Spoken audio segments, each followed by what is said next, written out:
Bentang alam Indonesia.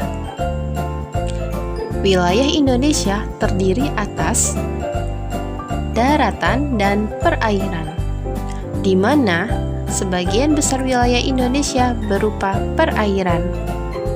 Apa itu daratan dan apa itu perairan? Mari simak pembahasan berikut ini. Definisi daratan. Daratan merupakan wilayah di permukaan bumi yang bentuknya padat dan tidak digenangi air. Berikut ini ketampakan alam yang termasuk wilayah daratan. Di antaranya 1. Dataran rendah.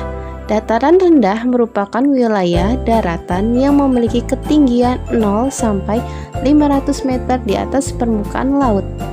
Dataran rendah cocok untuk pertanian, perkebunan, peternakan, perumahan, industri, dan perkantoran.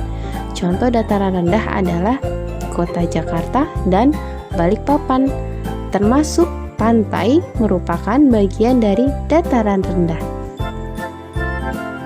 Wilayah daratan yang kedua adalah dataran tinggi. Dataran tinggi adalah wilayah daratan yang mempunyai ketinggian lebih dari 500 meter di atas permukaan laut. Contohnya adalah dataran tinggi Dieng di Jawa Tengah. Ketiga, gunung dan pegunungan. Gunung adalah permukaan bumi yang menonjol lebih tinggi dari daerah sekitarnya dengan ketinggian lebih dari 600 meter di atas permukaan laut. Rangkaian gunung yang saling menyambung satu sama lain, tinggi, luas, dan memanjang disebut pegunungan. Sebagian gunung dan pegunungan dimanfaatkan sebagai objek wisata, misalnya Gunung Bromo di Jawa Timur. Yang keempat, lembah dan ngarai. Lembah adalah wilayah daratan yang sangat rendah dan cekung dari daerah sekitarnya. Terdapat di kaki gunung, serta sebelah kanan dan kiri adalah sungai.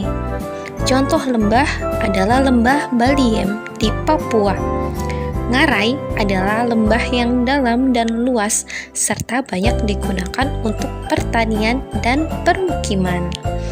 Contoh ngarai adalah Ngarai Sianok di Sumatera Barat. Yang kelima, tanjung atau semenanjung adalah daratan yang menjorok ke laut. Perbedaan antara tanjung dan semenanjung terletak pada ukurannya. Tanjung di Indonesia umumnya digunakan untuk pelabuhan. Contohnya adalah Tanjung Priok yang letaknya di Jakarta. Nah, anak-anak, sekarang kita masuk ke definisi wilayah perairan. Wilayah perairan adalah bagian dari permukaan bumi yang tidak digenangi air. Bentang alam yang termasuk wilayah perairan diantaranya adalah sungai, danau, waduk, rawa, laut, selat, dan teluk. Nah, anak-anak, sekarang kalian sudah tahu kan mengenai bentang alam Indonesia? Wow, ternyata Indonesia wilayah yang sangat luas dan begitu indah. Untuk mendukung channel ini, jangan lupa like dan subscribe ya, supaya kita bisa tetap belajar bersama-sama.